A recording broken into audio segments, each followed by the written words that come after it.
Landbounuus word met trots aan jou gebring deur Laveld Agrochem. Saam boer ons vooruit. Het is oulik, nee, so laat weet ons wat julle van Salonia as weer 'n aanbieder dink op ons sosiale media. Ek gesels met Rikus Hun en hy is die bemarkingshoof van Nexio. Rikus, goeiemôre, baie welkom. Dan sê Dawie, baie dankie, lekker om hier by julle te wees. Ons gesels nou oor Nexio vanoggend. Julle het 'n spesifieke probleem wat julle probeer oplos het. So wat is hierdie probleem en hoekom is julle oplossing so belangrik vir Suid-Afrika? So Dawie, die probleem is toenemend kom ons agter meer leerders begin sukkel met hulle skoolwerk. Dis as gevolg van ouers wat voltyds werk. Die CAPS en IEB se labes is verskriklike hoë tempo. Nie almal kry so lekker bygebly op die onderrigsyllabus nie en dit los leerders in 'n spasie waar hulle nie te veel hulp het nie.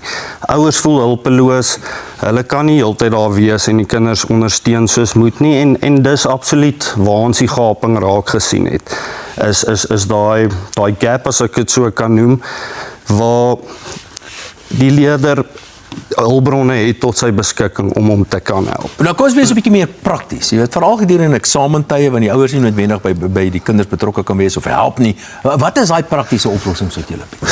So gepraat van die eksamentye, ek was laas jaar vinnig by 'n boer vir 'n demo en toe ek by sy huis instap, het hy en sy vrou saam by die spaarkamer ingetrek oor eksamentyd, net oor hoe chaoties dit is. En ek dink baie ouers kan getuig, daai eksamentye is 'n absolute nagmerrie. So wat die leerder doen is hy kies sy vak, natuurwetenskap, landboustudies en Nexio skep vir hom leerpaaie op daai spesifieke vakke.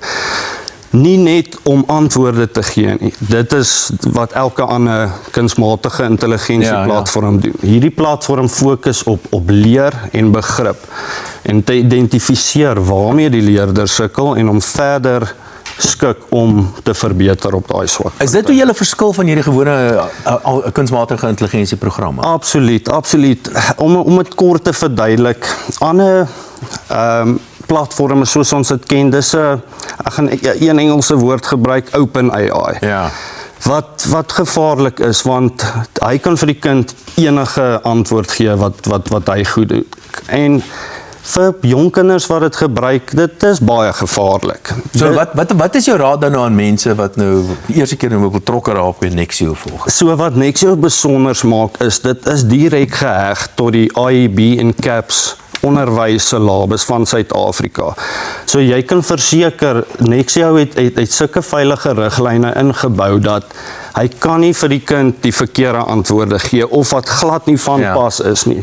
Hy gaan terug na die onderrigsyllabus toe en maak seker die inligting wat hy gee stem ooreen met wat in die syllabus staan. Rikus Hun, bemarkingshoof van Nexio, dankie dat jy vanoggend by ons het draai gemaak het. Ek dink dit is baie nodig. Veral in die nuwe moderne lewe om hierdie tipe van ondersteuning vir mense te gee.